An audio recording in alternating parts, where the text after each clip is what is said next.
Voilà, mbote na ba Congolais nyonso, mbote na bino bisika bozali vraiment kozela impatiemment tondi melana ni magazine na bino préféré bolingaka mingi kolandaka vraiment chaque fois. Je pense qu'on est là au-delà ya bambula, ya banini tout ça. En tout cas, on s'est dit ils a déjà vraiment accord au bisona binoto signé dans le sens que chaque lundi, mercredi, vendredi à 12h30 tous à la vraiment elongo pour être tout bakobeta masolo etali la République démocratique du Congo au ezali ya biso mboka pour être biso tona mboka mususu te. C'est pourquoi to pesi merci na mwana mboka Kajou Caleb yende muto asali pena gete bo tala biso lolenge vraiment to bozali kolanda biso.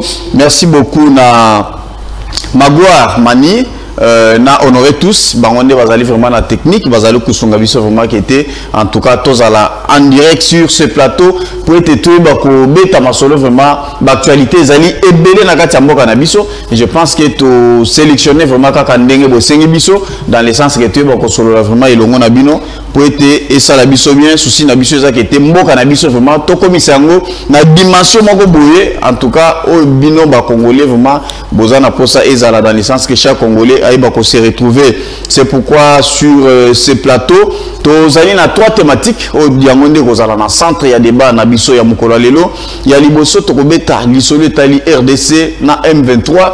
Tout est que c'est depuis le jeudi où ils allaient à Koinda, qu'on a na Est. Donc, FARDC a signé, à l'objet en tout cas, il faut récupérer, en tout cas, la zone nyonso M23 à Zui. En tout cas, M23 en tout cas, Azali nous a répliqué.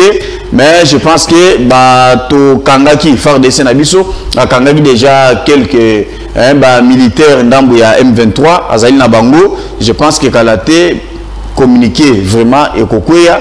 Et puis, suite, il y a union vraiment, et Zali Kosali Makona, puisqu'on est là pour être tué, solo là vraiment, qu'est-ce qu'il faut faire exactement. La deuxième partie, tu as opération de démolition na Katia, ville à Kinshasa. En tout cas, Tomoni récemment, gouverneur de la ville, Jean-Tini Ngobila, à Kendaki, ko tala bato nyonso, bato nzinga ya rai. En tout cas, Tomoni lulenge vraiment, qui va bengani bango, il faut l'État a récupéré vraiment espace naie. Lobikuna samedi, azalaki pe mo panzi ya cimetière. Kuna ici kazalaki vraiment à lobby en tout cas na Kintuka il faut qu'on récupère puisque batu babake ko somba batu batongiti na kati ya cimetière. En tout cas c'est vraiment drôle. En tout cas azalaki kuna je pense que to kobeta pe lisolo to kosuki sa na lisolo etali université de Kinshasa o lelo azali na kati ya top 100 ya ba université ya Afrique. Je pense que en tout cas ils allaient vraiment une information et puis kozala pe na centre ya masolo to kobeta na mukolo lelo. Sur ce plateau, je ne suis pas seul. Nazali Naisengo Yakoyamba Mwanamboka Papi Ndio Songandu, Yazali coordonnateur. Il y a ensemble de Congolais pour un état de droit.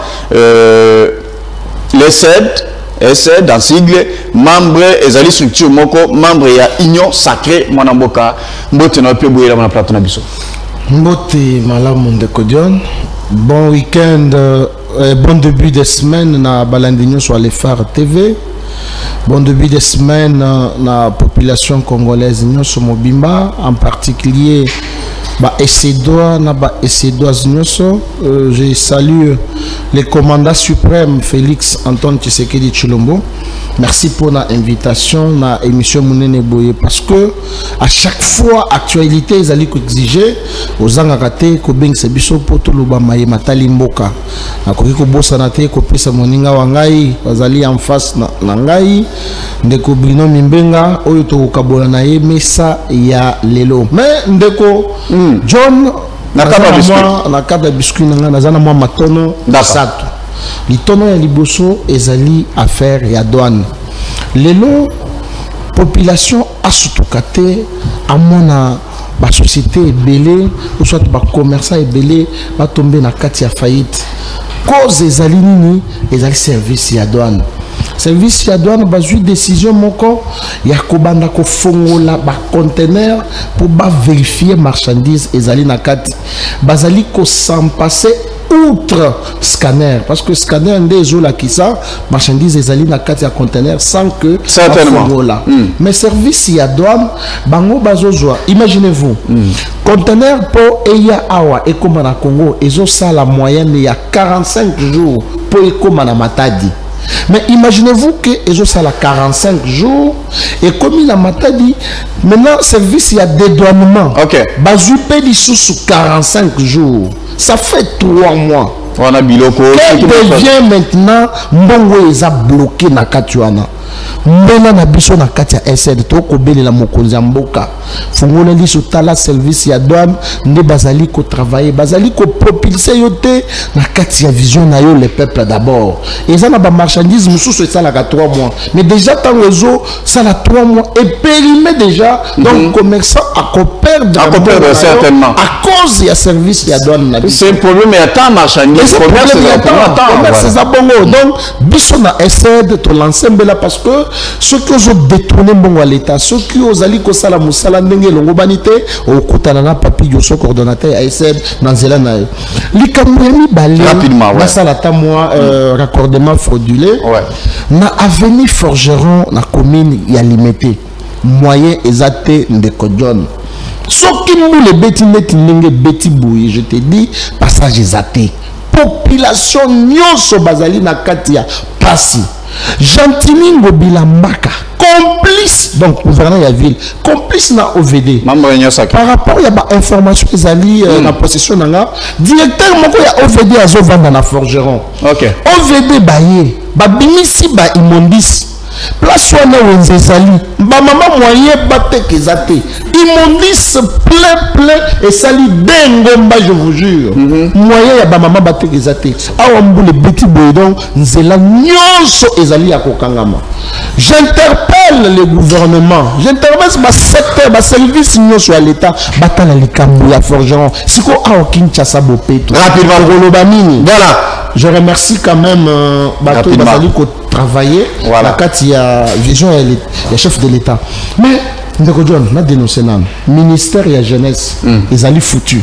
Ah. Donc, je ne dis pas ça. Je vous dis. Mais ministre de la jeunesse, Azali membre, il y a eu de PES, parti présidentiel. Papi Azali capable de soutenir le chef de l'État. Sacré. Ceux qui ont travaillé bien, Papi Joshua a dénoncé. Yves beaucoup a travaillé bien. Je demande d'ailleurs au président de la République. Ce qui est maniement est Moutali Bosso n'a pas banda olongola Cézanne de Yves beaucoup. Par exemple, au moins il y a une manifestation naïe. Batubakoufi. Donc aujourd'hui là, il y a des jeunes. Aujourd'hui là, il y a des jeunes au Soubati en place. Docteur Ivan Ilunga. C'est un jeune président il y a RSD. C'est un jeune qui a sali qui travaille d'arrache-pied pour que Asunga Mokozambo. Là, Ivan Ilunga a sali qui a la manifestation. Aucun mort, aucun désordre. Mais les ministres en place, il y a la manifestation. Batubako Koufa. Donc je suis en train de demander la bénédiction du président de la République pour que Atiel Bisso en tant que ministre de la jeunesse. Merci beaucoup. Merci beaucoup na Katia Biscuit Koto to Yamiwana Mboka Bruno Mbenga Yazali communicateur et cadre ya nouvel élan parti chéri ya Mwana Mboka président national Adolphe Mouzit ndeko Bruno mbote na pebo elam. Mbote mingi ndeko John, merci pour l'invitation. Merci. Na PCP mbote paya ndeko na biso maître Papi Josso troisième intellectuel tellement moulaï si Samuel Salit et puis na PCP mbote na ndeko na biso ya Boka Mbali il passe que trop sur la mboka mendeko John oyebi bana masina bazana problème trop sérieux mais le ogora ekufa pona bimarazo transport ya boulevard zela kolekizalité alors tozomi tuna musala o balisa kibiso keno kisasa bopeto le o boto komona kisasa bosoto na zui transport na kena nzela ya poids lourd mai tongi tout le boulevard bazo bisanga awa boya vana mata na plateau liboso ya palais du peuple la triomphal wana triomphal rivière Donc toujours mis tout na bande ko bande ko le ka awa boye ba robot communication ti ko bila mais kaka non les politiciens nini ba kire ba caniveau bima na boulevard bino ba politiciens boya kaka bozo le baka ba pesi bi poste lobby non ndeko John au moins pas to ba jatringo bila ko za gouverner en Bogoté parce que sur bimi awa kaka na boulevard du 30 jours bisika to zali ana le phare oko ka salité ville ko mi bo soto salité. Alors tout ce mituna ce qui réellement vraiment à mérité pour gérer ville ou mais ça vraiment mawa mais tout na pena bosse lo moko oui bi la gêne tout tambola qui mercredi le 19 pour la senga libération ya Bunagana au moins que tambola na biso bilenge babimaki ebele ko banga parti à Pascal tito chitaki na échanger le o buna ko ka keno ba sola ba komi ko sala moi ndenge peuple banaye ko sepela oui to l'égalité du non bati ya mosolo parce que marche on to zoma ngo le 19 novembre awabo donc souci na biso les alelo o bobunaka na 138e jour basola ba ko bunda ba komina noté to l'ingaka non ba Rwanda bazana kati ya armée na biso voilà il faut ba dénicher bango et puis ba réformer armée e ko sena que non bana mboka bazana contrôle ya mboka na bango mais ce qui fait que ça vraiment passe parce que to ko mona tilelo o boy ba infiltrer bazana na kati ya armée na biso o boy isa ko sala un peu moi bobangi na kasi na bayi ko ngomani baso. Voilà, merci beaucoup na cadre biscuit kuna to yambi dadi sei cadre ya PPRD mwana mboka na biki mbula ebeti mais bo salier fort vraiment pour être pour répondre à l'invitation boye la mona na plateau. Merci beaucoup Ndeko John, merci pour l'okasa. Merci. Et na pesimbote na ba peuple congolais nyonso, na pesimbote na président national Joseph Kabila Kabange, place Azali, na pesimbote na camarade secrétaire permanent Emmanuel Ramazan Chadar, na pesimbote pe na ba co-débatteur nangai na staff technique nyonso et na cadre biscuit de lingatika na rappeler bourgmestre ya commune Kinshasa. Tout ça qui na période de Elanga. Il habité ceux qui va bourgmestre il paraîtrait que ba pesa ba ceux qui 1 million. Bazoka chaque fin dimanche ceux qui 1 million, il paraîtrait. Et je suis tellement désolé qu'au niveau de dégradation il y a venu na kati ya commune. Bon, tout ça on mis la question baza autorité pour na nini. Baza wana pour ba kamba peuple mais ba kamba cité ou bien baza wana juste kaka pour baza ba konzi pour basala na bango. En tout cas, on avait interpellé bourgmestre, on avait interpellé gouverneur de la façon dont gérer ville province de Kinshasa. Oh, ils ont miroir de la République, c'est-à-dire Kinshasa, ils ont tête à locomotive. Il y a des zones même wagon nyoso wana ils ont même ba province tout. Et Lukunga, ils ont miroir de la République. Et quand la Sony peut passer comme on a commune le rôle à Kinshasa, eux quand même malamo na Gombe. Comme on a état ils ont nango. Ok na lingua no mona état ba venir ezali ba ndenge mbule noki boye ozata na pasa ko tia le coloté mai partout ba caniveau bouché donc solo makambu bon bino boza ba konzi pona nani pona nazo ba to ba munoko nini to ba munoko nini merci il faut bozo ba responsabilité na bino bien boye ba ndenge nini ko bongisa par rapport il y a un job description na bino o mi beko pesi bino que no bevoir so koye il faut musala sala yango sala musala ndenge longo babi na mbongo bino bozozwa. Voilà, merci beaucoup voilà tozongi na thématique na biso liboso kaka ndenge na utaki koloba yango par rapport ya oezali koleka entre FARDC na M23 na Est de la République selon rapport au basale libiso na armée il y a eu des morts.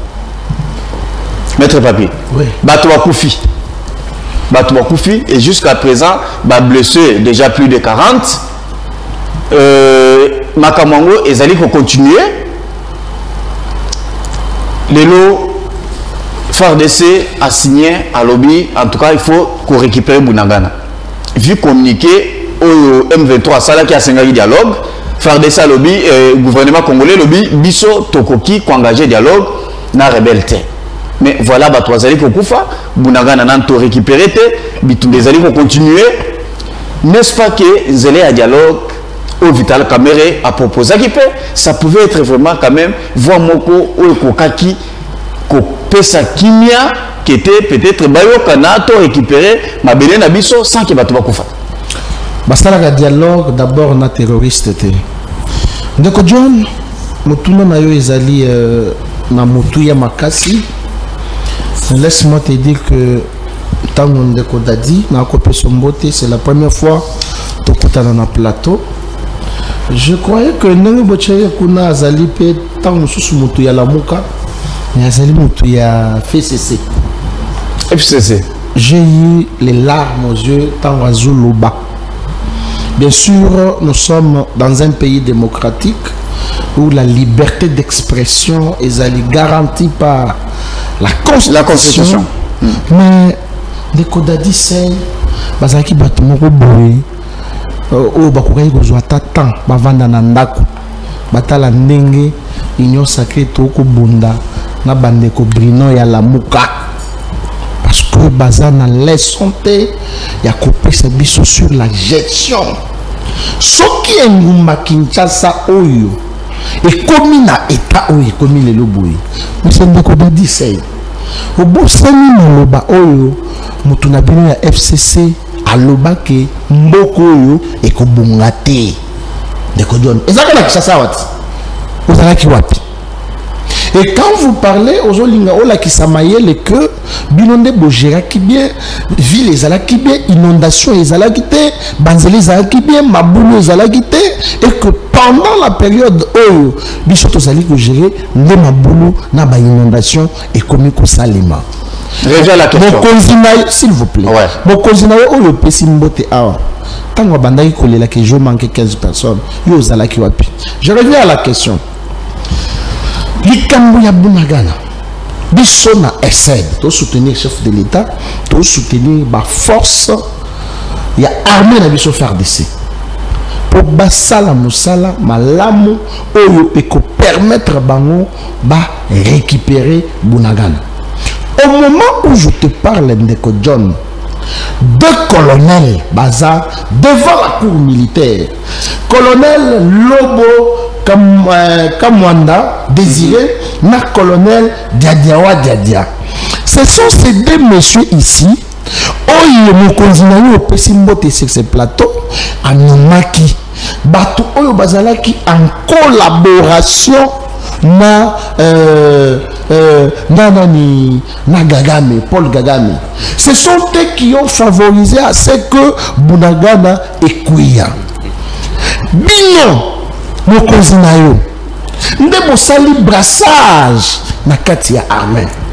Armée na biso ndeko John ezalaki infiltré à telle enseigne que toutes les dispositions sécuritaires oyo biso tozali kozwa awa malamoko ezokoma na kati ya Rwanda baosala ba contrepoids. Mais lelo avec Félix Tshisekedi aye ko comprendre que lokola bateau lelo James Kabarebe anani azaki chef d'état-major awa azali susukuna kakabino yo dadi ovandi awa okolo bata bocheki chef d'état-major awa. L'armée était infiltrée, l'administration publique était infiltrée, les services de sécurité, les services de renseignement, tout était infiltré par votre canal. Et nous, aujourd'hui, nous avons la charge. Il y a Kobimisana nous Rwandais Nyosoyo. Bateau va infiltrer qui armée. Ça veut dire que l'animal est salami, mais assainissement est salami. Assainissement, toujours assainir armée. Même Ndeko Muzito a félicité tant qu'on va nommer Chiwewe. On se comprend. Mais écoutez, après avoir nommé Chiwewe, attaque bandi. FARDC bako beta lo pipi na ndenge moko ko sakanate. Mais bato bazali ko kufa lelo. Est-ce que bazali ko sala biso pas citer la vie humaine sacrée. Maître Yoso. Lorsqu'il y a guerre, hein, n'est-ce pas? Bato bakufa kaka. Soki guerre ezate bato bakufa kaka. Na ibisaka yo souvent. Aucun pays dans le monde a la capacité à couper ça, la totale sécurité na la population. Aujourd'hui, sur les réseaux, un peu dans la plateforme Moussoussou, population Moussoussou, c'est au Bandak ou M23 Bavandaki, parce que Bakini. Il y a plusieurs localités qui sont récupérées par les FARDC. Donc, biso tozali ko soutenir FRDC, bakende na ali o bazali ko kende wana. De l'autre côté, biso toko ça la diplomatie. Diplomatie na biso to benga une diplomatie agissante. Pourquoi? Parce que nous avons levé la voix 30 secondes devant le monde entier. Les oyo dans le Parlement européen et ça y a Koyinda Kuna, un autre député, un autre parlementaire européen à la Mouki à l'Obi. Non, nous devons laisser l'Afrique libre. Et ça lui par la montée. Exemple à Pessi, il y a Rwanda, na RDC, et il a dit que c'est la communauté internationale où Azali ko batamana simayaron. Mais Rwanda. 30 secondes. Mais devant nous, nous sommes en train de nous battre non pas avec le Rwanda, mais avec la communauté internationale. Merci beaucoup. Merci beaucoup, Bruno. Est-ce que proposition vitale Caméra Salaki, il y a qu'au dialoguer, tout dialogue M23 et Mouassengaki, à Sala vraiment le gouvernement congolais, bien que le gouvernement Boyaki, est-ce que c'est important? Puisque Ndenge Batouazali Kokufa Boye, comment vous trouvez ça? Est-ce que le dialogue n'a sens n'a pas nango? Oui, Ndeko John, au moins, surtout que Ndeko Vital Caméra place dans la prison. N'importe quoi. Parce que le biso nous dit que non. Et l'autre pour négocier dans la Rwandais est athée. Tu peux négocier dans bango sur quelle base? Parce que biso n'est pas la victime. Tu négocier dans la Rwandais pour un sujet parce que bango est pour agresser. Non, ils ont demandé. Attaque Bazali Kosala. Ils ont les raisons. Il fallait que le vrai problème est ça. N'engue biso nouvelle là. La carte à la mouka pour proposer. Il faut faire la guerre avec ces gens-là pour que le respect compte à la seule manière où Rwanda pour respecter biso. Il faut doter des moyens nécessaires d'armer la biso. Au moins il est le de John. Moi la boka doit faire musique pour tamboli boy. Bandi kwa mutu popo kabaka à l'école de la route numéro 16 au dépôt pour colonial. Tu le lot de mutu monta les gars. Sur ta ligne zela na côté à bako mobima kasomolundo les gaba ko mobima. Zela impraticable. C'est ça va reconnaître le leader Moïse. Et moi que j'ai traversé ma situation, il y a ma baie. Au moins il tourne à moi la boka faire musique. Azako luka kimia iba mboka na ibiska eza kotambola na biska obo eza kotambola te. Mais le obo tango likanisi wana les de Vital Caméra na batunaye que to vendre to solo na Rwanda. Est-ce que Rwanda baza victime za peuple congolais? Alobaki. Moi je pense que na minute obo de John, mboka na biso normalement ils ont la carte d'occupation. Si nous étions dans un pays des êtres normaux, on ne peut plus parler des élections. On doit nécessairement, il y a quoi terminer nos processus. Il faut aussi donc libérer ce qui est important pour pousser ma Rwandais. Après tout le temps, on va voir comment c'est que l'élection dans un pays occupé. Parce que vous allez parler que non, Ukraine est sous occupation russe, élection. Je ne crois pas là, ça n'engage que moi, ils ont engagé une nouvelle date. Et c'est la proposition d'engagement. Mais nous autres, on a contesté au Vital Caméra, tout sur le M23, Rwandais, tout sur le Bango pour brassage et ça, le Malisou, Rwanda, pour infiltrer sur l'armée Nabiso. Est-ce que non, rebelle, Jean-Pierre Makana Bango, Ougandais, est-ce que Ougandais n'a zone à Bango? Je ne crois pas. Rebelle, Bastara Foubé, Wakana Bango.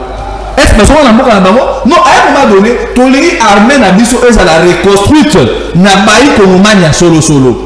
Aux hommes de John, parce que le temps de Senga, j'ai pu appeler ça dialogue, Koso, pour que tant bâton à Koya, et puis dans les jours à venir, on va poser sur le problème de la nationalité Koso.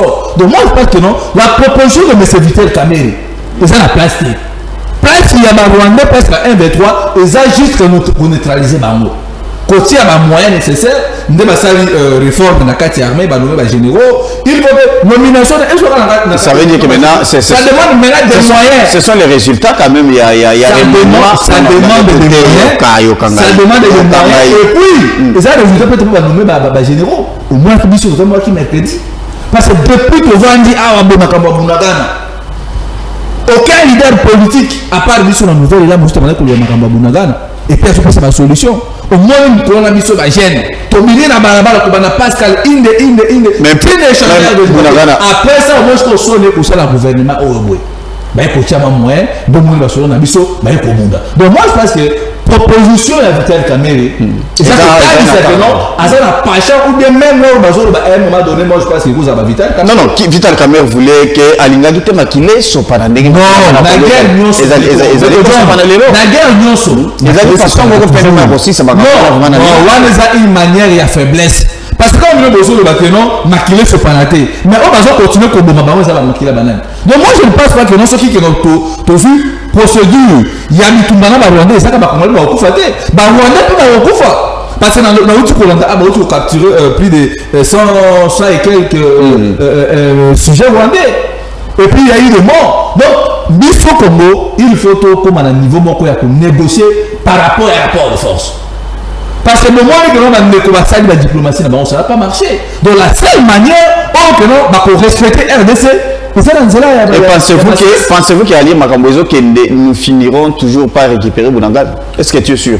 Moi, je pense qu'on a fait ça déjà la proposition dans les émissions passées. Au cas où que M. Félix, à cause de la mesure pour récupérer Bounangal, vu qu'il va encore relater par-ci par-là, moi je pense qu'il serait mieux pour remettre le pouvoir et pas ma militaire. Vu que le peuple n'a pas militaire, la même morale, vous allez voir, nous allons récupérer Bounagana. Parce que moi, qui même dans les jours passés, Bananakati à Bounagana, écolier, Bini, trop c'est trop. Trop pour la Libanda, trop pour l'école, l'église. Tandis que oh, il y a ma belle Zali, Bimaki, Balongla, Kibubangi, Bakota, Nakati, Balabala, pour un temps, tout ça a besoin de beaucoup.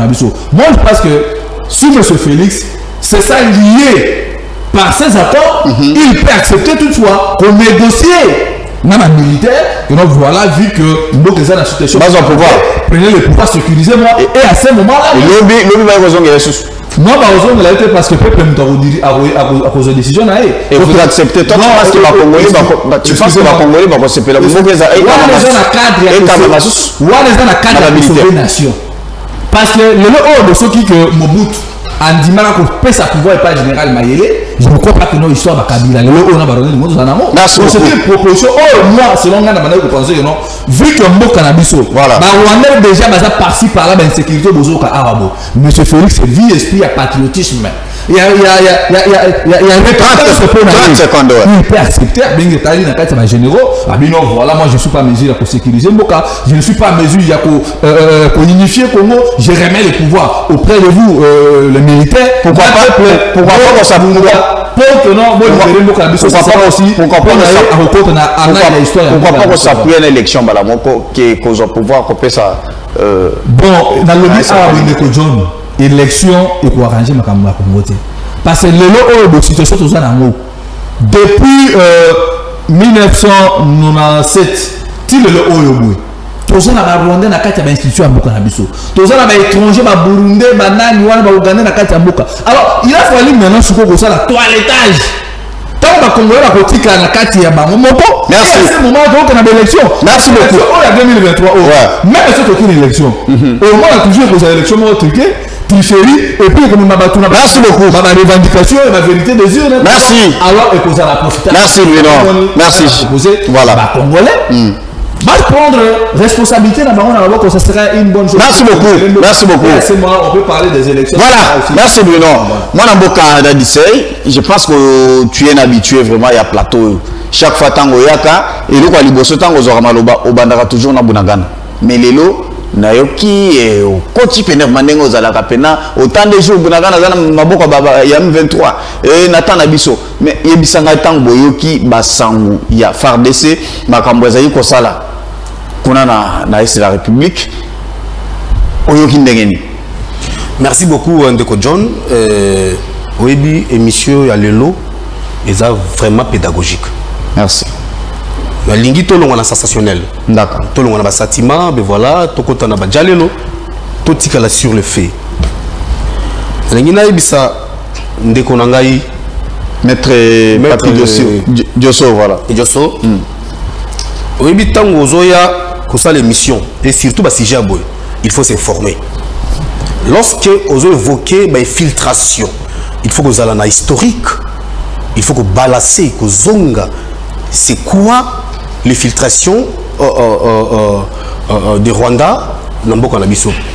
Na comme mayo kende ko tanga ordonnance numéro 69 096 18 mai 1969. Et le Bénini, c'est par cette ordonnance, voilà, que Mobutu, après avoir concocté avec Tshisekedi pour avoir la tête de Lumumba, pour basculer ses pouvoirs, a commis le pouvoir et ordonnance à l'Ibosoa qu'on nommé un Rwandais comme un directeur de cabinet, le tout-puissant. J'étais son nom. Baki ne kotanga ordonnance bakozwa kombo na e. Peuple qui dehors ordonnance na tanga. Bakuta kombo na nakati. Et c'est le premier Rwandais étudié chez nous. Et c'est lui qui a replacé ses frères. C'est à partir de là que l'occupation Yamboka Nabiso, selon l'esprit, il y a impérialiste et bandaki. Tout est mosika. Tu évolues na bango. Connaissant l'esprit à Mobutu, les Américains, les Européens, les qui est en réserve. Il peut tourner contre nous facilement. Memi Mobutu tito comme dans 94. Lorsqu'il faut abattre Abiyarimana pour bâtir les fameux Monsieur Kagame, il y a eu génocide dans Rwanda.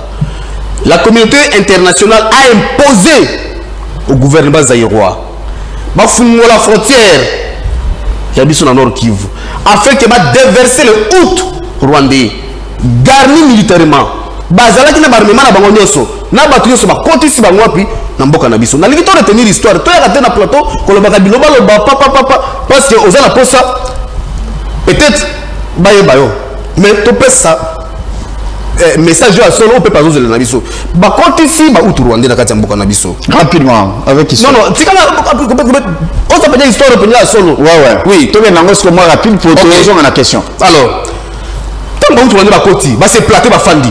Et c'est à partir de là, occupation et c'est là qui est totale. Par contre, la mission de Bango, il y a bandi makambo. Mobutu a mené le gouvernement a été Mobutu Mutekoti a tourné les impérialistes. Les impérialistes va renverser. Et c'est par là que Mouzé va apparaître. Deal d'ailleurs, la salle qui deal na Bango. Babengi Mouzé, ils ont rebelle de Mobutu. C'est un révolutionnaire, tout bien gaé. Mais bien Mouzé, bah quand Mouzé la dit, Mouzé a gagné la force, et dit ah, bah tu vois la force, n'a renversé pouvoir. Bah donc Mouzé a gagné porte-parole. Il était que porte-parole, mais quand tu as dit le masola, il va qui m'a sauté. Quand Mouzé a commis la Kinshasa, bah récupérer bon, Mouzé a mis bango Bokambe, à lequel il bango l'esprit, à s'autoproclamer président de la République. Et à Baloukel, ils sont là, je sais pas. Moussa Bengane Bango. Moussa a chassé les Rwandais ici, les Ougandais. Puisque l'histoire nous dit que c'est Moussa, Marabatouana, tout ça, occupation. Moussa, parce que c'est lui qui combattait Mobutu. C'est un rebelle, a dit Mobutu Malam, tu es utilisé comme porte-parole, toi même. Tant Moussa a eu force pour renverser le régime dictatorial à Mobutu. C'est à partir de là que Moussa a changé. Contre Batouana à Bengani Bango. Mais j'aimerais rafraîchir maintenant.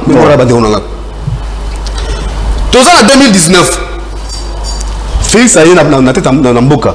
Tant que ça remise et reprise. Là, Joseph Kabila Kabangé. L'M23 n'était pas là. Mais on a rafraîchi mémoire que l'armée Nabiso a été toujours reconnue comme une armée forte. Depuis l'époque coloniale, tout ça là qui n'a la force publique. La force publique tenant la deuxième guerre mondiale, soutenant l'Allemagne. Armée n'a pas quand Félix Aye, Joseph Kabila Kabange, en 2006, il s'est battu pour réformer l'armée. Joseph Kabila Kabange a élevé cette armée jusqu'au niveau de la 8e en Afrique. Cette armée, faible. Mais cette armée, Joseph Kabila Kabange a élevé la 8e niveau africain. Mais cette armée a défait à 2013 et l'M23. Avec cette même armée d'Atikeli Bisso. Arma Kabila. Félix est venu au pouvoir. Félix l'a reconnu devant tout le monde, devant le peuple congolais, que j'ai hérité de Joseph Kabila Kabange une armée forte, dissuasive. C'est connu de tous. Mais qui a affaibli cette armée? Mais c'est le régime Tshisekedi. Lorsque mon frère évoque que voilà, on a arrêté des colonels là-bas, nommés par Kabila. Ouais. Kabila a nommé ces colonels à partir de quand? Qui a nommé ces colonels en opération à Bunagana? Mais est-ce qu'il y a-t-il possibilité à collecter? Quelle est la responsabilité de Kabila dans tout ça, ce qui se passe là maintenant à Bunagana? Est-ce qu'il y a Kabila a laissé ce pays à totalité. Une partie du quitté. Oui. Est-ce qu'il est important la minute on a stade d'autozali? Est-ce que le dialogue est important? Le dialogue pour le moment. Ah ouais. Et ça dialogue est formé à consensus sur le processus électoral. Il y a pour réforme de ces. Non, je parle dialogue avec le M23. Non. Mais dialogue avec le M23. Banane pendant le processus de dialogue avec M23. N'est-ce pas le régime Félix? Félix a se déplacé au nom, il y a diplomatie soi-disant accueilli dans Nairobi. Ezalaki na Nairobi babengisaki nde bango. Mais bakendaki babengi Nairobi. Babengisaki nde bango. Félix a sengi dialogue. S'il vous plaît. Nairobi nde musasengi abengi bango ba parti nyonso ba groupe nyonso ya Ndeko John. Ya rébellion na Est Ndeko John. Il fallait pas qu'il ne négocie. Ndeko John. Régime oyo ebotami na relation incestueuse oyo eboteli biso démon qui est l'union sacrée bazwi mboka na ndenge ya liboke lelo bakomisi mboka litemi. Est-ce qu'il est important en ce dialogue? Nous considérons notre armée état une armée forte. Pour ça le dialogue na rebelle ndenge nini bango système na bango ba affaiblir l'armée pour bakota na contact na M23. C'est dans quel pays tout un gouvernement mais rebelle va faire de Mboka 4 mois et vous dites que nous devons le gouvernement s'érige dans les accusations il y a des généraux Nabiso le président de la République a na Tchad il a accusé nos généraux. Ah on a le parlement on accuse que le sol mais quelle politique vous mettez en place pour défaire l'ennemi? Merci beaucoup. Donc, permettez-moi de citer. 30 secondes terminé. 30 secondes terminé. Voilà, il faut se taire, laisser l'union sacrée. L'union sacrée fait quoi? L'union sacrée est née sous l'IDPS. l'IDPS, c'est le seul parti politique qui a critiqué la gestion de Mobutu, a critiqué la gestion de musée, a critiqué la gestion de Joseph Kabila Kabange. Mais l'IDPS devrait faire mieux. Merci beaucoup. Mais l'IDPS aujourd'hui 4 ans. Merci Dadisei. Merci beaucoup. Qu'est-ce que l'IDPS a donné au Congo?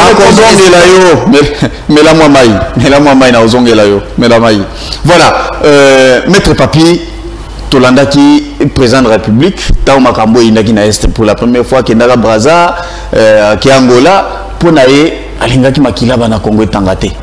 Il faut qu'il y ait Ezala. Il y a un lobby, seule voix, où est-ce qu'on peut ça, Bitouma na Est, où est-ce qu'on peut ça vraiment qui était Bana Est, Bavanda, Ezali, voix diplomatique. Entre-temps, il faut qu'on vanda, il faut qu'on solo là, au Mundenge, à Kendaki na Kenya, entre-temps, à ici, en Angola. C'était une façon toujours, il y a un qui pour naïe, Makamba guerre, Ezala quitté. Mais ce qui se passe aujourd'hui, est-ce qu'ils ont une vision naïe, ou soit Ezala qui plan B, au Félix Tshisekedi, à Bomba qui pousse que M. qui était dialogue, Ezala qui vraiment la seule fois où il peut ça vraiment résolution à Malam République. Bon. Ndeko John, je suis en train de voir agitation dans Ngambouya FCC, PPRD. Je n'ai pas retenu quelque chose par rapport à la question au Tounier. La jonction n'a pas ordonnance, comme pour dire que l'ordonnance dont il évoque ici, n'a pas bien voté. N'a concédé Edouawana. Mais je lui pose quelques questions à travers Nzelanaï. Abi Mobutu, c'est bien bon, ordonnance, c'est bien bon. Anomaki chef de cabinet, n'est-ce pas? Après, il fallait musée Aya pour musée à Kimisa Mobutu. Et à l'époque, nous, le peuple congolais, on s'attendait à Mobutu à Kokaki pour libérer Mboka Nabiso. Mais Mouzé n'a pas fait ça. Mouzé, au lieu de nous libérer, Mouzé nous a livré encore beaucoup plus. Namaboko, Yaba Rwandais. La question est à Bunagana. Tu n'as pas répondu. FARDC, Bazali Koussala, le Pipikuna. Est-ce que, aux tu as prouvé des difficultés. Mais lorsque Mobutu nomma indulcable, musée aye tala sikoyo bato musée a nommé wana sikoyo nazo yebisa yo pe musée a nommé chef d'état-major James Kabarebe ou azali chef d'état-major na armée rwandaise sikoyo musée a nommé Bizimankara le col ministre des affaires étrangères pour ne citer que cela.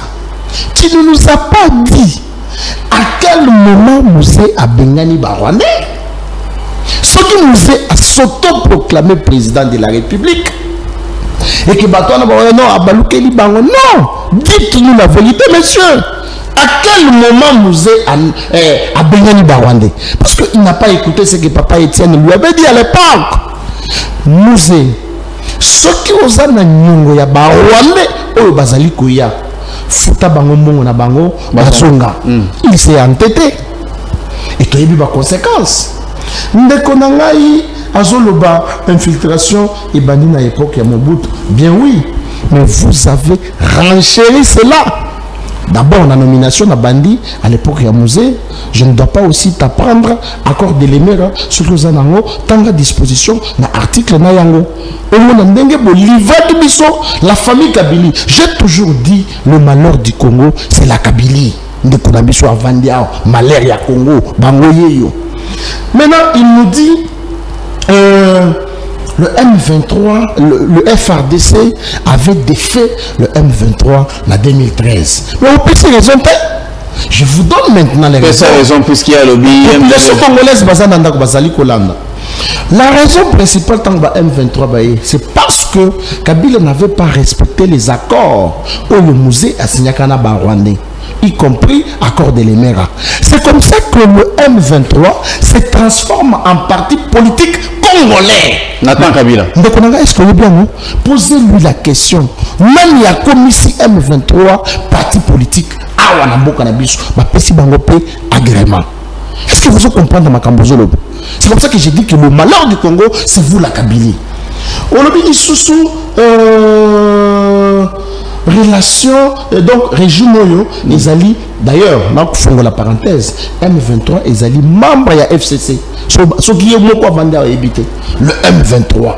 Donc la souffrance au Bissot Awa, est à cause des bateaux. Rappelez-vous, rappelez-vous, le dernier discours, na évité sur les Hollandais, aux Amoutou, il y a PPRD. Dernier discours, il y a Joseph Kabila. Ouais. Na Windok. Alors, je ne suis pas venu vous dire au revoir. Je suis venu vous dire à bientôt. C'est que Joseph Kabila, Azali n'a plan, il n'y a que Azonga na pouvoir. Mais dès qu'on a dit Sowana, à Kozonga na pouvoir, pour Nanim, pour Aboussana Kinim. Congo et Pessaye Nyonso. Non, c'est plus que. Congo et Pessaye Kachamata. Congo et Pessaye Mandef. Congo et Pessaye Souki. Congo et Pessaye Kinakati. Congo est pécié bongo. Nini Lisusu Azali Koluka. Si vous dites que les relations et le gouvernement ont les alliés incestueuses, c'est que même Joseph Kabila fois Benanayo n'a pas perdu. Tu peux revenir maintenant à la question. Voilà. À Benanayo n'a pas perdu. Pourquoi? Parce que ils ont d'abord glissé en 2016 pour l'élection en 2018. Et l'actuel président de la République, son Excellence Félix Antoine Tshisekedi Tshilombo, a gagné l'élection. Mais il n'a pas obtenu la majorité au Parlement. Maintenant, relation incestueuse entre Nanani. Pour le moment, que nous avons manqué d'abord l'autorité morale. Voilà, reviens à la question. Chadari Oyo Tangiawa. Maître Papier. Je reviens maintenant à la question. Je reviens à la question. Par rapport à Bunagana, est-ce que Ezalaki plan B au Félix Tshisekedi à Bombaki par rapport à la diplomatie? Ndeko. Et puis, un bon président de la République doit agir en ce sens. Le premier sens, c'est d'abord la diplomatie. Si nous voyons que diplomatie échouée, non, pas échouée, et amener au résultat par rapport il y a un biso tobanda qui cause de la tête, je ne dis pas échoué. Mais c'est l'échec, non? Non. Si peut-être vous avez... Par exemple, je vous dis, à une certaine période, on a la classe, on a 62%, mais on a papa a gagné là. Ce n'est pas parce que j'ai échoué, mais papa a estimé que le pourcentage on a vu bien que les alliés au-delà il y a moyenne, mais on a vu pourcentage. C'est dans le même sens qu'on a vu le bas. La diplomatie du président de la République n'a pas échoué. D'abord, et bouger le monde entier. Sur le discours dans les Nations Unies, le roi Charles. Vous comprenez? Donc c'est pour indexer Bango Misapi que moi je ne suis pas en face de Rwanda, mais je suis en face de vous. Peut-être ce qu'on veut comprendre. Donc le plan B a été toujours là.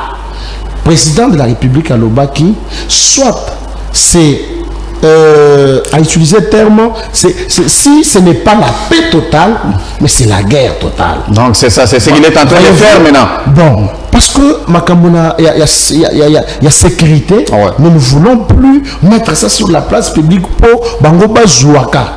Comme tout Congolais, John, Ngaï, nous c'est le Congo d'abord. Nous n'avons que le Congo. Merci beaucoup. S'il vous plaît, Rwanda les Ambo qu'on a gâté. Sénégal les Ambo qu'on a gâté. Ok.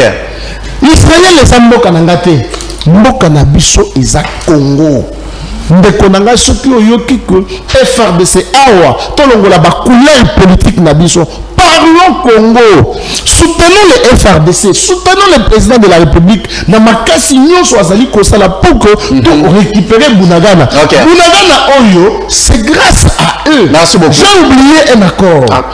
Narobakango sur votre plateau. Mais si vous avez un pouvoir en 2009, Réunion Chibandazaki ministre, il y a ceux qui quelque chose comme ça, ceux qui ont régionalisme ainsi de suite. Ah, on a pouvoir en abino. Accord au Basigna Katango, au Bassanjo, l'ancien président nigérien Ayaka. À tout la question, vous avez permis à ce que les services de sécurité, il y a Rwanda et Kotana Congo, et circuler et sillonner. Vous avez permis à ce que l'armée rwandaise et Kotana Kati armée congolaise dans la poste politique. C'est vous, Joseph Kabila Ndekonangai. Qu'est-ce que vous pouvez dire à la population congolaise? Vous avez fait la mixage, le brassage, ainsi de suite. Donc vous n'avez aucune leçon. Merci beaucoup. La population congolaise, soyez derrière les forces armées de la République démocratique du Congo. Merci. Ndekonangai. Soutien, s'il vous plaît. Merci beaucoup. Vous savez, pour le mini autorité de Moranaye Azana Kashamata, il est en train de consulter les Katangais en faisant la campagne du président de la République, Félix Tshisekedi. Merci. Ah une révélation. Voilà. Merci beaucoup, Mwanamboka Bruno. Je pense que Bosenga qui dialogue d'une manière par rapport à Maramobana de l'Assemblée nationale, il faut tout vendre, tout solo là, tout ça. Mais les lots où ils allaient coller Kana Est, est-ce que cela peut aussi nous permettre les lots qui n'ont la Mouka, FCC, Union Sacrée, vendre ensemble, il faut réfléchir par rapport à Maramouzaï Kolekana. Est-ce que il est toujours important vraiment de dialoguer dans ce sens-là? Oui, merci Ndeko John. Au moins, les lots Ndeko Papidjo sur le lobby que diplomatie à M. Félix et Fouti, Azala qui reçu par roi Charles III, mais c'est regrettable. Parce que le lot, en général, le voyage à M. Félix, comme on a déployé pour voir, ça fait plus de 424 voyages. Plus de 424 voyages. Est-ce que tu es sûr, Mabozolo? Non, voilà, allons-y. Évoluons. Évoluons. 424 dans tous les cas, juste pour la confirmation. Dans 424 voyages, je suis aujourd'hui, tu arrondis seulement à 2 millions de dollars américains. Bah, multiplions par 424 voyages. Aujourd'hui, on a dit, M. Félix a un sacanambon à Bakoumane. Et puis, voyage de l'économie, maître Papi Dios au 3e intellectuel, à Kaviaka Moualobi, qui non, à Kenaki, Charles Mbaki, non. Bah, qui si Félix a une ambassade de Grande-Bretagne. Bah, le réunion, on a des chefs coutumiers, bah, Bougoumès, Ndébasa, Bazo. Habitez! N'a il faut la kende. Moi, Bakomani, Félix a respecté le peuple congolais. Le roi, ce n'est pas le roi qui prend les décisions. Le gouvernement, il y a un royaume-uni de Moutoussara qui traite d'accord. Il faut à un moment donné tout ça la sérieux. Tant que nous n'avons pas de solution pour Makamwa Rwanda, non, le roi est Makamwa, il doit nécessairement traiter dans le gouvernement britannique. Le roi est la Kanaka pour la régner, mais c'est le premier ministre de Moutoussara pour la gérer un Moka. Donc, on a la confusion, même je suis à Moka. Moutoussara n'a pas la responsabilité dans Haïti. La ministre Oyo Botuninga Makamoto va dialoguer. dialogue de consensus au besoin de sur le plan électoral. Que schéma ou de manière au denika di makomeli wana na mutu ya seni eza lolenge o écoute. Non, na le bisco mais na contexte ya makambo est voilà. Ya est. Ouais. Oui, bien bien que ndeko John bande ko na biso baza na régime au baloger ba 1v3 14 mois à na Kisasa. Hein? 14 mois ba 1v3 baza loger à na Kisasa. Ah na Kisasa. Pour les missions. Bazala qui a pour quelle mission? Ba tchaki bango na Grand Hôtel. Pour consulter la muka ba consulter FCC. Alors pourquoi ce qu'on doit si les kangi bango na kingo ba ko benga bato no il faut dialoguer na bango non. Nous avons dit à un moment donné toti kaono to kinazela ya schéma ya diplomatie to vana tous et là quoi kosolana bato wana exaté. Au moment de John, la meilleure des choses, il faut M. Félix à s'assumer. Pourquoi faut une décision qui est embalamment pour bien au sein de l'Assemblée nationale, il y a qu'on déclarer guerre d'une manière officielle là bas Rwandais. Pourquoi? Parce qu'il y a des ministères qui ont été le bon qu'on a eu. Donc, biso tous on a besoin de que nous trouvions un dialogue na ba rebelle. Na ba agresser à Moka biso. Ce que nous revendons tout solo là autour du monde et ça sur les questions purement électorales. Pour éviter un bain de son ici 2023. Là, moi, je serais d'accord. Mais au cas où, même le bâtiment, moi, je me répète, Mboka est dans la situation, il y a occupation. Mboka est pour traverser situation, il y a diplomatie, et les mba. Alors, on ne peut pas accepter, il y a qu'on vendre tout à la Makambo au Kakabou. Donc, la meilleure des choses, les alliés, voilà. Soit, tant qu'il y a une élection, pour tous se débarrasser, c'est tu le mot. Soit, tant qu'il y a un schéma, il y a article 64. Parce que Félix, c'est ce qui est l'élection à regagner. Après Lukasiko, il y a un forcing dans le CENI, il y a un forcing, il y a un nommé dans la cour constitutionnelle, il y a un forcing, il y a un nommé dans la juge dans la cour des tribunaux, il y a un forcing, il y a un nommé dans les généraux. C'est très grave. Bon, moi je ne suis pas tribaliste. Talaka va généraux la nomination Saliwana. Tiwewe, Tibangu, le général le plus à perdre. Un général, on lit pour sa solution à la mais il a été interpellé quand même. Un général a pour ça là. Même le général, on n'a jamais vu hiérarchie interpellé déjà général Chibangu. John Chibangu. Donc, les assomis, on est à vendre la solution à Kamboya Mounagana. Nous voyons dans les réseaux sociaux, général, la commune a sa paix, général à tout moment, dans la piscine, à tout ça, la vidéo, et c'est regrettable. Moi, je ne suis pas d'accord. Il y a aucun schéma, il y a aucun dialoguer. On ne peut pas négocier avec la paix de notre pays de Kodjon. Nous sommes un État souverain. S'il s'agit à Kobunda jusqu'au sacrifice humain, tout ça d'accord pour nous. Donc, on a fait des hypothèses. Ce qu'ils a eu que M. Félix, Azoluka, dialogue, nous avons déployé qui M. Vital Kamere n'a côté Est. A déployé Vital Kamere qui est dans mais ceux qui Vital Kamere a péci, vous allez comprendre en compagnie. Mais est-ce que Yemoko, président de la République, a d'accord la proposition, il y a Vital Kamere? Bon, moi je ne sais pas parce que d'accord, tu es plus que gouvernement déjà c'est le monde opératoire va fonctionner. Et cause à la base, ça la côté semblant, mais il y a des préparé dans le bloc. Donc, moi je vois personnellement que solution pour la construire Sabitumba Est, n'est leader n'a pas sur nouvel élan, Adolphe Moussou dans le Baki, et ça à un moment donné, il faut Kurunda. Même étant dans le collège, si on a un problème chaque jour, je ne suis pas au signer dans le love, mais il faut aller dans ma soeur au bétail. Et à ce moment-là, on m'a respecté. Donc, tant que vous avez toujours un schéma de diplomatie, et tu es d'accord. Diplomatie, moi, je vais répondre favorablement. Moi, je pense que ça, tant au peuple congolais. Là, tu es d'accord de ce qui est en train d'être fait dans la République? Qu'est-ce qui s'est fait de John? On a évité. Mais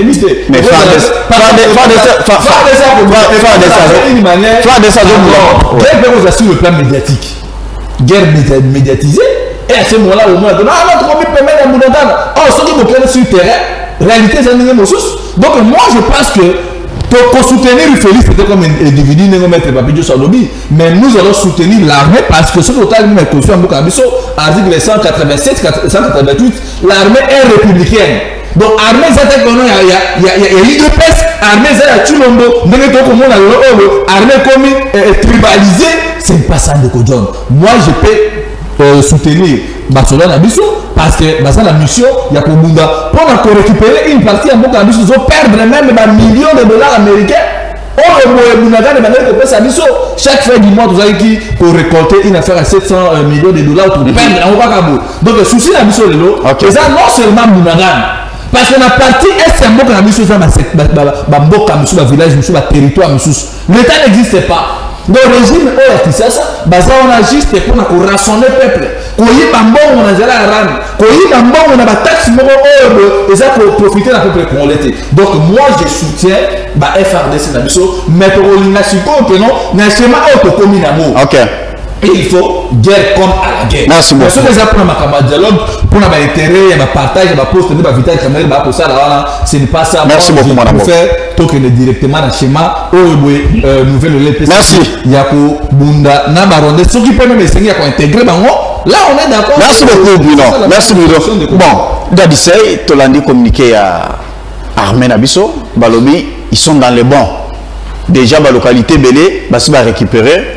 Bazali pour avancer, il y a quelque chose, il y a 10 km pour récupérer Bunagana. N'est-ce pas que ça fait aussi partie, il y a assainissement, où tu consales les Kati armées. Est-ce qu'à ce moment, Tokoki continue, vous allez toujours diviser, ou soit on doit Tokoki Sangana pour soutenir FARDC? Merci beaucoup.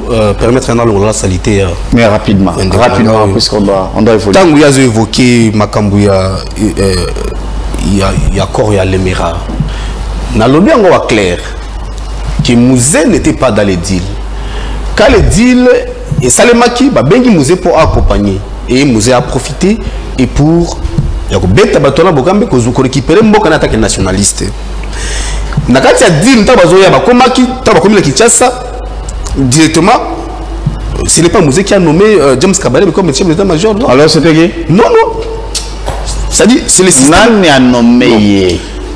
En tant que porte-parole, il ne pouvait pas d'abord nommer James Kabarebe directement dans l'État. Lorsqu'il est devenu président de la République, il n'avait pas nommé James Kabarebe. James Kabarebe assumait déjà cette fonction. Et après, a défait James Kabarebe. Tu nous as dit que Tango Mouza Komia à un moment donné, à Balokeli, non, c'est ça que j'ai dit. Dans ce contredire, dans le but, Mouza au parcours n'a pas autant baillé. Ok. Mouzé s'est autoproclamé président de la République dans le Bumbashi, ce n'était pas Kinshasa. C'était le Bumbashi, voilà. C'était le Bumbashi. Ouais. Mais en même temps, à Kinshasa, ici déjà, Ezaki tombé et c'est James Kabarebe qui conduisait l'armée. Ezaki, c'est-à-dire, n'a pas d'ambangon, et c'est lui qui dirigeait troupe, c'était James Kabarebe. Et c'est pourquoi, oui, dans Kabila, avec coup d'État. C'est-à-dire à s'autoproclamer président de la République. Okay. Et c'est à partir de là qu'il a tout changé. Il a demandé aux Rwandais de rentrer chez eux. Il a demandé à Ouganda de pas le bango. Et pendant tous ces moments-là, il a nommé ou soit les armées. Il n'a nommé aucun Rwandais. Il n'a restitué à Mboka Nabiso. Combien n'a nommé aucun Rwandais? Contrairement à Rwandais, il faut libérer Bango et pas Nabino. Nous sommes qui n'ont et Sili. Quand il lui dit que non, ce que nous connaissons aujourd'hui, c'est le kabylisme. Mais non, messieurs, soyons sérieux. Soyons sérieux. Lorsque tu as la remise et reprise de Nabino, mais tout était clair.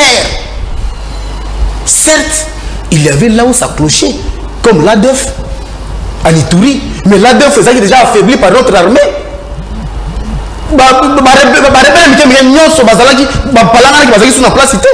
L'M23 n'existait pas. Mais va dire la diabolique na frère Rabino Kagame et ami quand vous avez signé la bio la bino. Mais c'est ça le bilan de vos ici M23 dans l'actualité. Mais quand vous avez évoqué l'histoire diplomatie agissante, mais c'est beaucoup na EAC. Quel est le résultat? Bon, quand ici armée ougandaise, armée kenyane, armée burundaise, bien Félix a échoué lamentablement. Reviens maintenant à la question. Reviens à la question pour évoluer. Non, je reviens à la question. On a balayé, fais-le rapidement, mon amour. Rencontre avec Charles. Mais mon frère l'a dit. Et Zala qui rencontre la chef de l'État. Tant au niveau Sony, tu dois comprendre, c'est quoi malheur ni ne peut se dans beaucoup pour le besoin. Union sacrée dans la tête de la République. bourgmestre bazokutana na chef du quartier président de la République pas kokutana na bango bopesa bosomi na mboka na biso akena tourisme ya pamba. Est-ce que le problème il y a la République il faut Angleterre à résoudre. Félix est allé à la tribune des Nations Unies. Il reconnaîtra que noté, mais voilà l'agression il y a Est et la communauté internationale. Qu'est-ce que Félix est allé dire là-bas? Il est allé accuser le Rwanda, mais il a fallu que la communauté internationale claire que il a soutenir le Rwanda. Pourquoi il n'a pas dit ça? État raciste pour le Bako taxer Rwanda, Abimi, selfie, Nakana Kagame, bazo le champagne, bakana ba photo. Non, vous dites qui? Vous jouez à Nani.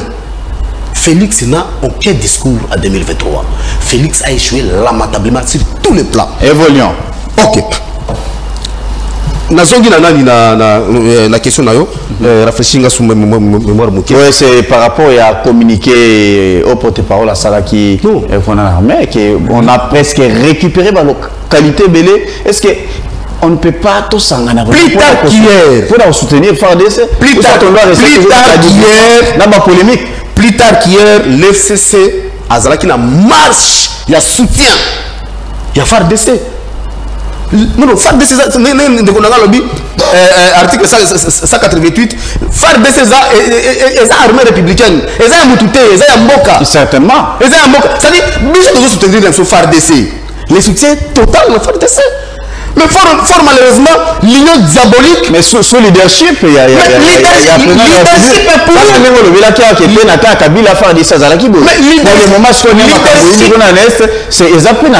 est pour leadership. On peut le dire. Quel leadership? C'est moi qui a leadership dans la tête.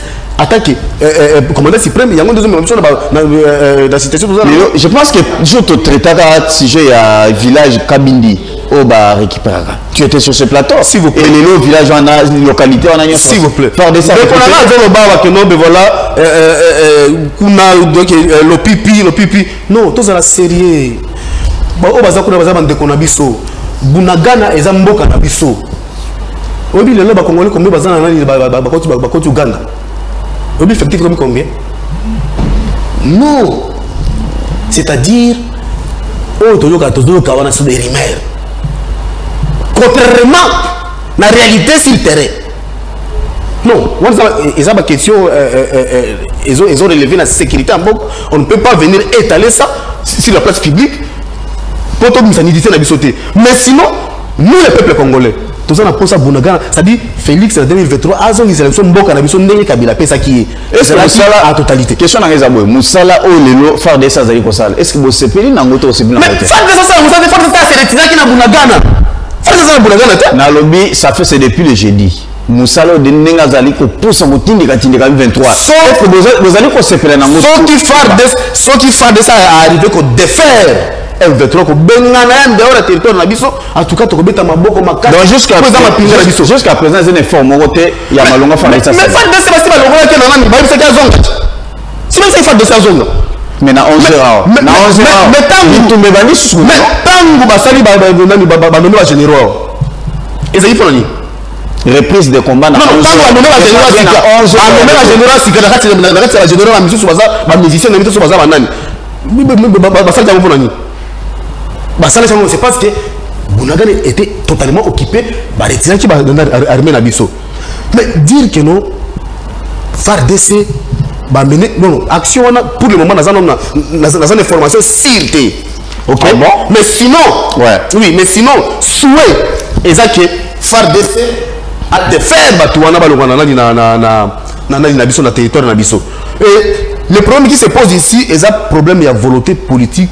Il y a le président de la République, il y a aussi ça, ils ont le canal Est. Le président de la République a une volonté politique, parce que juste au jour d'aujourd'hui, moi je ne me considère pas comme président de la République parce que je vais me considérer comme chef de l'État le jour où guerre est aussi là.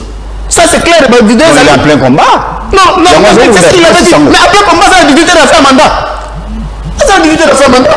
Merci beaucoup. Mais félicitations que Ndao Touré n'a pas été Kende à côté de Merci. Merci Dadisei. Merci beaucoup. Merci beaucoup. Je pense qu'on doit évoluer. On doit évoluer. Toquer la deuxième thématique. Opération de démolition. L'État juge est parti. Comment ça s'est fait? Tous allez comme on a dengue et bandaki nanga mo limité. Tout batongaki tout au long ya rail.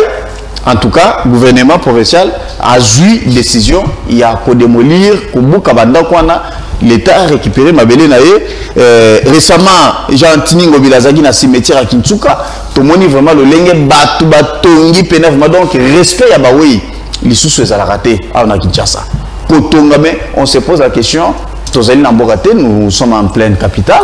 Est-ce que place on a bateau na bazo qui ne mutala wira na boye na tongo qui abani ça c'est misala place mo boye sans que asomba mabele wana, c'est ça la question. Bateau nyos batongi tout au long ya rail. Mais na tege bango d'abord place wana. Ce n'est pas la première fois. Les alliés bloquent, les alliés ko salima régulièrement ba buki lobi bateki ba buki. On se pose la question. Donc l'État est mon gonde mutazali ko salama ka mwana to ezali kolega ndenge nini. Mwana mboka gestion ya ville province à Kinshasa lelo ezali maboko à Jean-Tini Ngobila Mbaka ou azali gouverneur président national ya ACP ou ezali parti membre na kati ya union sacrée lelo tomoni azu décision ya ko démolir ba construction nyonso ya anarchique ba nyonso ba tout ba tongi na ba des autres et pourtant bato na place wana bango moko ba mitongeli te mais place wana soke mutana okende beaucoup tazana ba documents possible. Comment ça fait-il? L'État teki lobby abuki. Comment vous trouvez, vous jugez ça? Merci beaucoup Ndeko John. Ezali pasi pe mawa.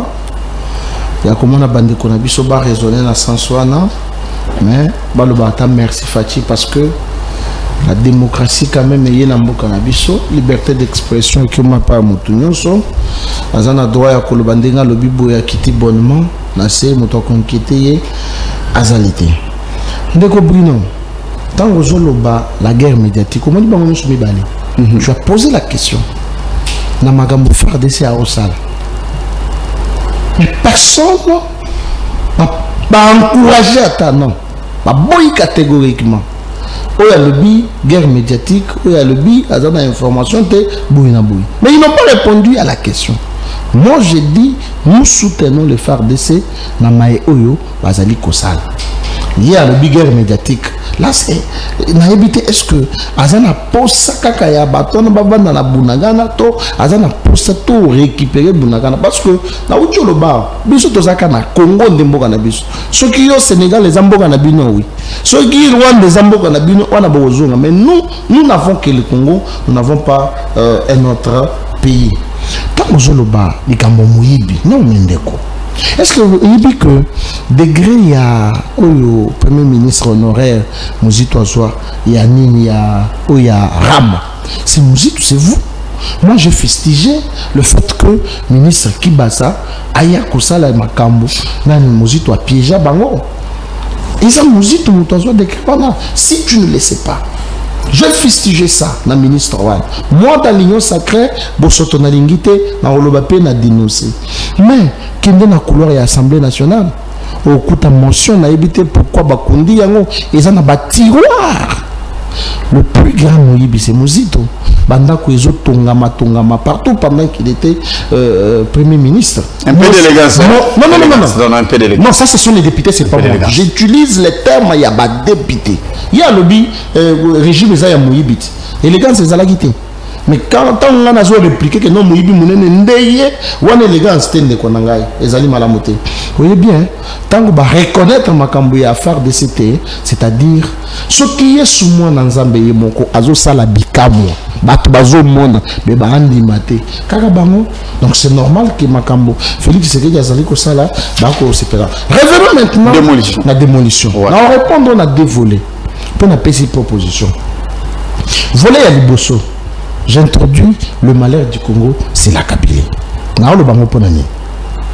Ce que Tali place va démolir, na bandi na Sokopao, na Soukisi, na Kinsuka. Il n'y a pas une parcelle où il va sombi na espace il y a 5 ans. Toutes les parcelles ont été achetées avant. C'est que Soba Sombi, je menais des enquêtes, je suis descendu sur le terrain. Le pan mout, où il y a Sombi le pan. Donc, où il y a Tongi récent. La Sokopao, c'est fin 2017. population nana kwazo yeba 2017 qui était on a beléma au moi je suis un homme de terrain. Je descends sur le terrain dans Bakameya na makambo nyonso. Alors so na lobi manière Congo eza Kabila pour nous. Parce que Yemutu abandaki ko sala makambo nyonso à travers ba service na ye, il fallait kakaye azala na pouvoir. Binombo yiba, Shadari ko ya na mbongo na mayao, ba ko landela te.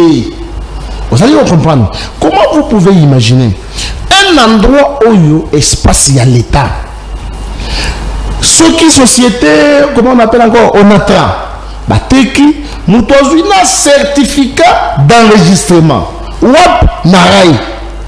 Nous sommes dans quel pays? Nous avons un certificat d'enregistrement Narai. Place où les alliés réservés, de même réservé, il y a l'État. L'État a été à travers tant que nous avons l'État, c'est-à-dire nous avons un service à l'État. Ministre urbanisme, habitat, affaires frontières, ainsi de suite. On leur donne les titres. Alors on a un certificat. Et puis, s'il vous plaît. À lobby,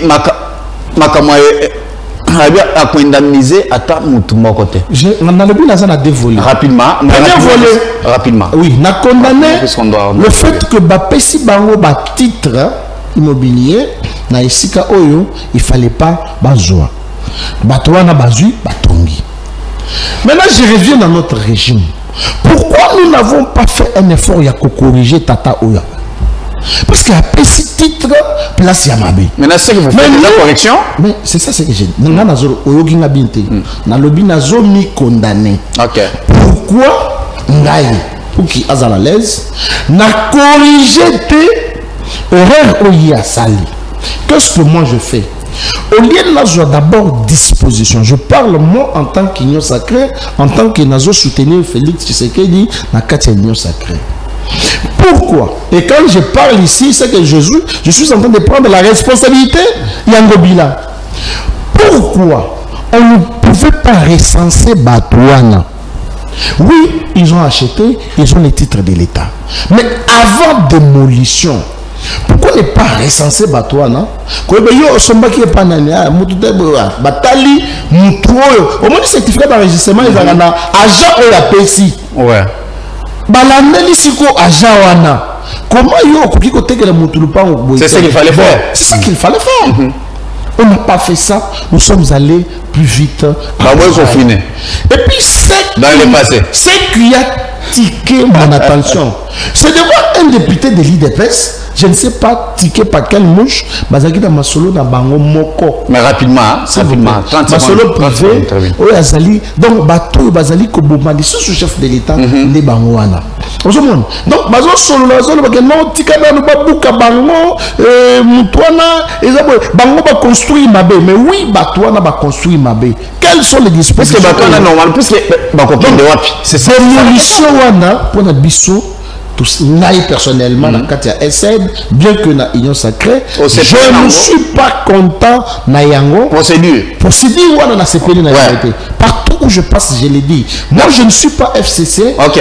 On a connu Banobaranga. Alléluia, amen. Merci beaucoup. Moi, na union sacrée, ce qui ne marche pas, ce qui est la démocratie. C'est la cause. Il y a battu belé. Merci. Je ne peux pas condamner. Mon inga sombi ma belé, a tombé à dépasser mon et bah y a beaucoup. Merci beaucoup, maître Diosso. Merci beaucoup. Moi, Namboka, votre point de vue par rapport à la démolition? Oui, John, par rapport à la démolition, c'est vraiment regrettable parce que tout ça qu'on assisté dans un régime où il y a des poids de mesures. Maître Papi Diosso Alobi qui est député union sacrée, il faut que Didier Boudimbo. On ne comprend absolument rien. L'État, toujours dans le régime, l'État moïni. Donc, Grand Moïbi, et Adolphe Mouzito, vous avez tout. La justice, vous avez l'argent, vous avez presque un appareil. Donc, Mouzito avait volé l'argent du trésor public. Nous avons tout le monde dans le régime. Beaucoup il a mis son bon dans la poche. Au chèque crédit à 1000 fois, Bazoum, Bakinango. Makambo arabe, Mouzito n'a jamais signé Makambo arabe, que nous vérifions. Donc, Botika, Koluka échec, n'a pas de chance, n'a pas de chance. Donc, l'inga dingue les autres comme on va comme non, to kabola bilan, so tali vraiment bilan na ko comme le rôle là, église à maman là, ya combat. Donc maman de bazana so le rôle bango, au moins il y a un problème de ça bilan moko va commander l'église en là et ça là donc le par rapport à la démolition OK et ça passe finalement toujours mona tout bien on termine bon et ça moyibi ba ko yiba ba to mbongo na miso makasi comment est possible l'état te kele mutu place le plus moko le même l'état avec omuka ba tout ça pour autant après ça bango délai que notre koya ko muka ba to bon au moins pour les amis celui to tali tout au long à boulevard je comprends ce muka ba ta ba pourquoi pas pour qui garage nae moi garage na écouter à la poilo na poilo ko le ka Iveco et ça la balabala garage je te comme Mulumba pourquoi pas bouki yango donc ça passe que non tant que bayaka pouvoir ba résoudre des problèmes ba mais bango lisu bayako ko surcharger lisu ba tant ba ko ba ko ba ko na cimetière nani moi à zoute que ba to c'est ce qu'il y a moment na boka alobi et ça va bien ba tegela ba kala mais désordre il a fait bon ça ba tegela kala il a fait bon ça façon bon ça il faut qu'on ait une disposition qui est oh le nègre to buki bango ba indemniser à tout mon côté c'est ça c'est le biladi c'est ça le biladi alors na bajara à boye ba tu wana vous croyez que non ba to na possible na régime au nègre ce que tu vois que citer par exemple la Mekao par exemple le côté il y a Maluku na ba côté il y a de là au Kenya ba Congo bobi que non 19 place au boye vu que espace au boye ça habitabilité bozolongwa abo tozozo amino tozokana ko chabino sika opi otongi en attendant passer la période d'ambula bato na tovanda ku ko tsa c'est ça le problème na période d'ambula boye ko ki bati c'est ça le problème bien que bazali ma construction moko anarchique appel simbongo na ye atongi amo l'état reconnaître ye osomo attention que non Jatini Ngobila azamutu omo non seulement atika désordre na yumbi osomo désordre de Jatini Ngobila ko sala yena joko mulumba babuki banda awa kuko ya poids lourd mais comme pas Jatini Ngobila na morgue na yone comment ko créer ba embouteillage ba sauter yango deux poids deux mesures désordre sur le taille même makambu ya ba plaque awa autour de 4 plaques ya ba wo on monsieur za na drapeau ya Kisasa on monsieur za na drapeau RDC donc il a libéré ba comme côté ba plaque d'immatriculation. Ça veut dire que non, des ordres bien entretenus na Katia, Gessoya, Ville Kisasa. Ce qui nous a mis pour les députés provinciaux. Nous avons nos amis pour la motion que nous avons Jatini Ngobila. Mais combien de fois pour le président de l'Assemblée nationale a allé pour prouver chaque fois.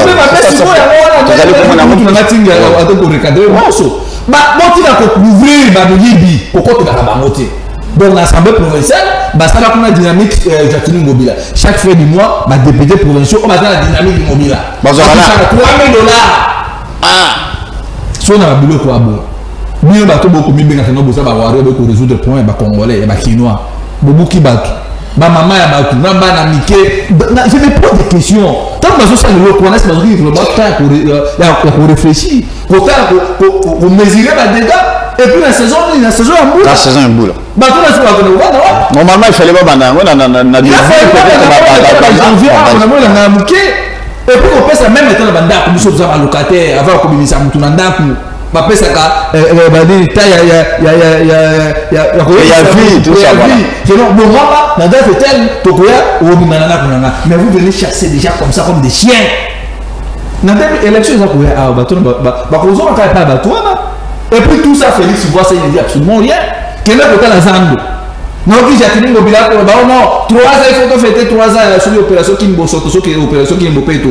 Zan depuis Babukango. Combien de familles, combien de milliers de familles ont Jatini Ngobila tiré dans la souffrance. Donc avant continuer là-bas, nous là, Babukina Zando et puis on va sur Batouana et puis le monde va tout au long la boulevard. Voilà. Bah on continue comme ça là, des poids des mesures. Merci beaucoup. Bah qui nous va mon batu au mouillé. Merci moi. Nengeni bah je qui ça alors dans la prochaine élection, tant bakoya batu na bango ka Jatini Ngobila. Monsieur Félix Makambaza de tout merci.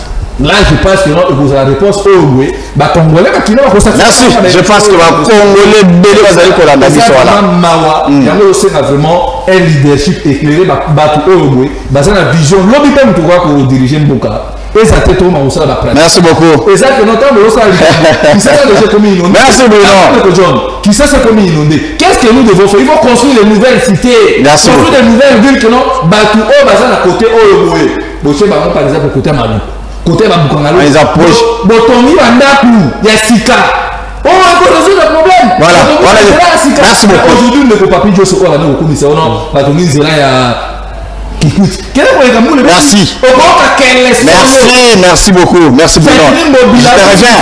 Je te reviens Bruno. Voilà, moi Namboka bazali kofunda bino balobi la plupart ya bato basombi donc basombi kaka na temps au Kabila zaka na pouvoir.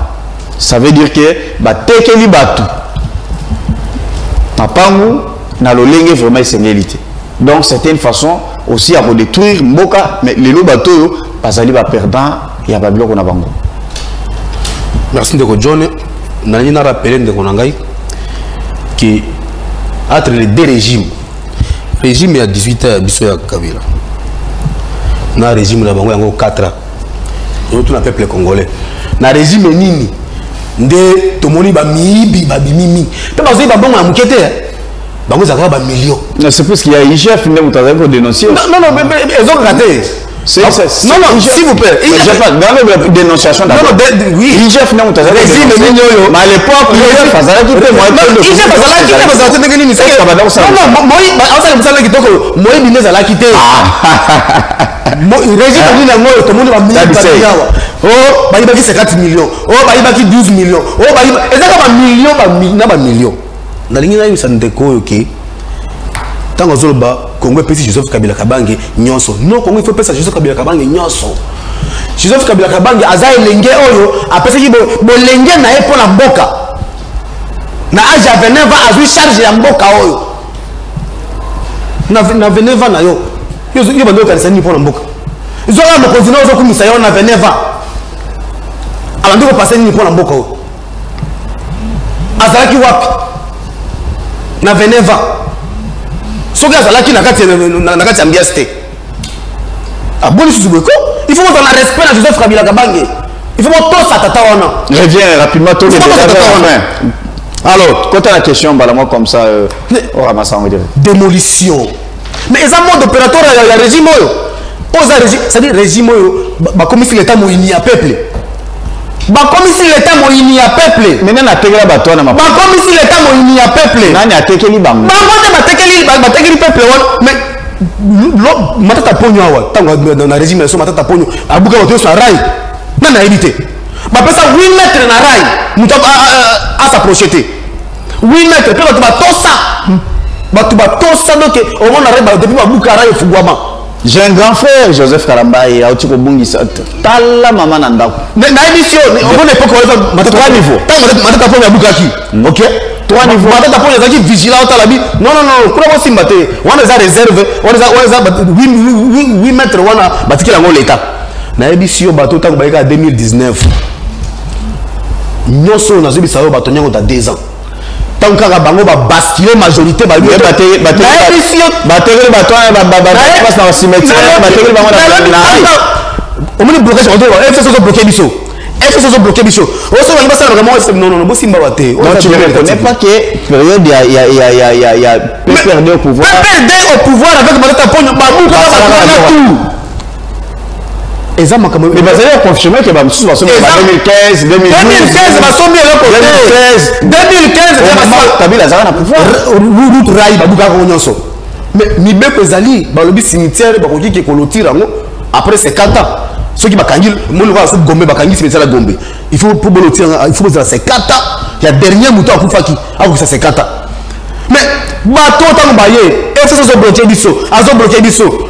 Pour pas mais libre on est comme ça là nous avons non solo comme si l'état il y a peuple l'état comme il y a peuple le peuple comme il y a l'état là encore mais bazu l'état le peuple le bâtir sur la place publique sous la belle étoile nous les ont dit moi je buka batu nous on va tekeli bango à reconnaître échec na bango abi kenote ma ben abiso il a fallu tokanga bato yo de temps tozuka pouvoir babandi ko tekela peuple biloko place Kabila ba pekisa ka batekaka et reconnaître ma belle bango papa dans le bien peuple congolais a dicté aussi bon le peuple mingi voilà 4 ans c'est peuple à genoux.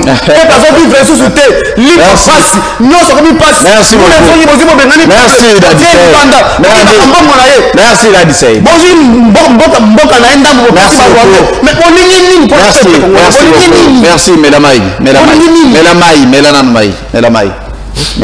voilà, je pense que moi et toi continue vraiment la troisième thématique. Je pense que tu travailles vraiment très bien dans mon collègue mercredi.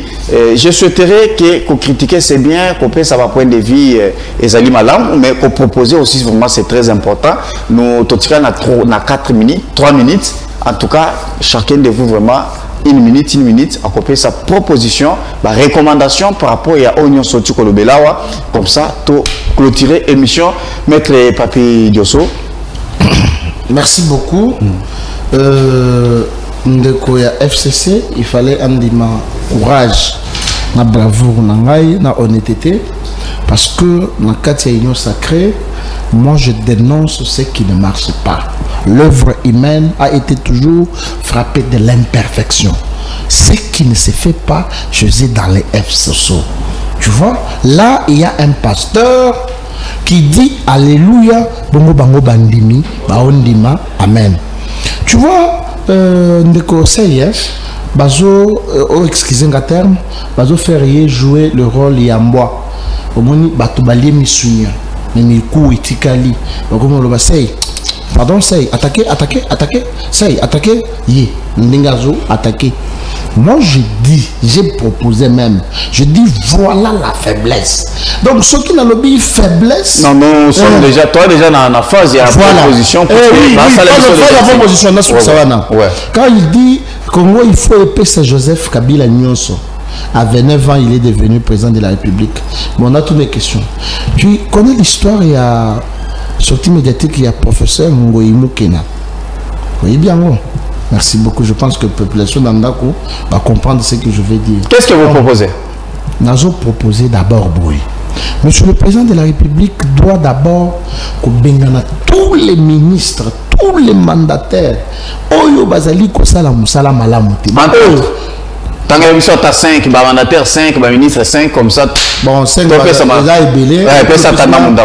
d'abord, le ministre, il fallait Akende. Didier Boudimbo. Didier Boudimbo. Oui. Il y a transport, comment il s'appelle? Le vieux. Ouais, Chérébé Okende. Il fallait Akende. Jeunesse au Tiroloba. Il y a ministre. Il y a jeunesse. Voilà. Ministre, il y a genre et famille. Tout le monde a le justice paix. Donc, tous les ministres qui ne travaillent pas, en tout cas, n'a pas ministre, moi je suis en train de voir l'intérêt général. Donc, ça va changer Batouana. Et puis, je lance là dans les députés provinciaux. Même député Kazadi, il dépêche. Il peut comme une poche Yangobila. 500 000 et Bungaki a après sorti officiel. Qu'est-ce qui ne va pas? Quel Mike Moukebaï chaque jour dans les médias? On a une assemblée provinciale Ezanine. Et pas Bengana. Il faut pas Bengana. Merci beaucoup, mon amour. La position, il faut pas Bengana. Merci. Une nouvelle formation politique au Bakusunga. Au Moni, Kabila, Anomaki Batunaye, Lilo Baza. Nous sommes loyaux. Nous sommes loyaux, nous sommes fidèles. Félix Tshisekedi doit créer aussi sa propre classe politique. Nous sommes fidèles et loyaux au président Félix Tshisekedi. Il a un problème d'entourage. Voilà. Merci beaucoup. En tout cas, c'est ça la démocratie. Non. Quand il dit, quand il reconnaît, ok, il reconnaît Bavir Nabango, il a déjà Azo qui n'est malin dans l'opposition. Parce que mon candidat Bango a même peuple en opposition. Non, la personne qui a un mois. Tito si ça gagne, au moins il y a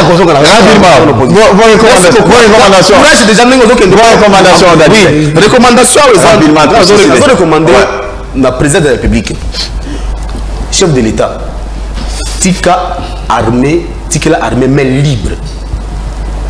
N'intervenez pas dans la question armée pour le moment. Et ça armée moyen.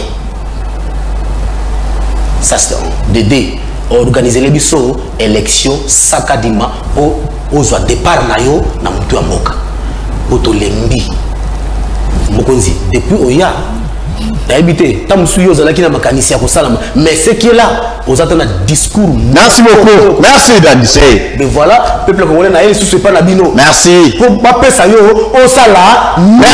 Merci beaucoup. Oh oui, Kabila au pouvoir en 2023. Kabila revient au pouvoir. Hein? Kabila revient en tant que président de la République. Pourquoi Kabila revient? Non, ça c'est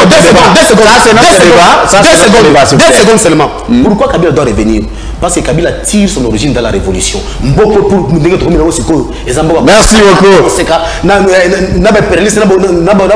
aussi c'est mission. La révolution. Merci, toi aussi c'est mission avec Mwanamboka Bruno. Oui, Ndeko, merci. Moi, je pense que Ndeko Nangaï d'ici a s'est trompé. Kabila a fait ça aux jeunesse pendant au service Mboka. Mais je vois que Kabila a tué le Mboka, c'est un peuple congolais. Merci. Kabila a écrit Sokoto. Non. Donnez,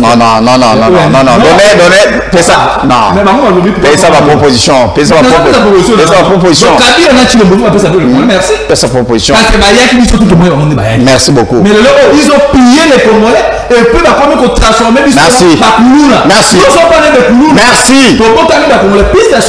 beaucoup. Kabila ne reviendra pas au pouvoir en 2023. Nous d'accord, M. Félix. Merci. Donc, qui va comprendre ndenge batu obo ba gérer mboka.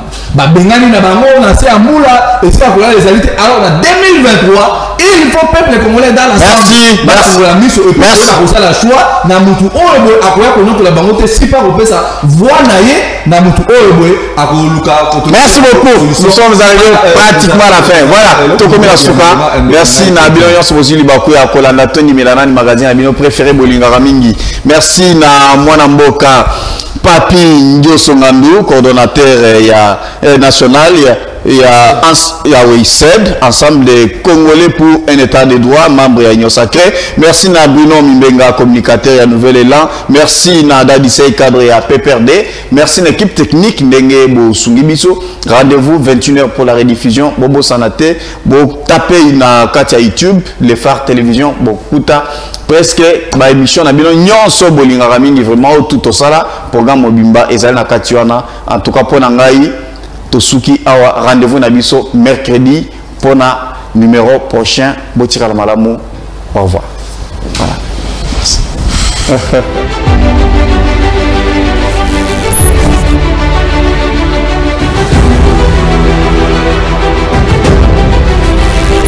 émission Tony Melanani mboti na bino na bité bozala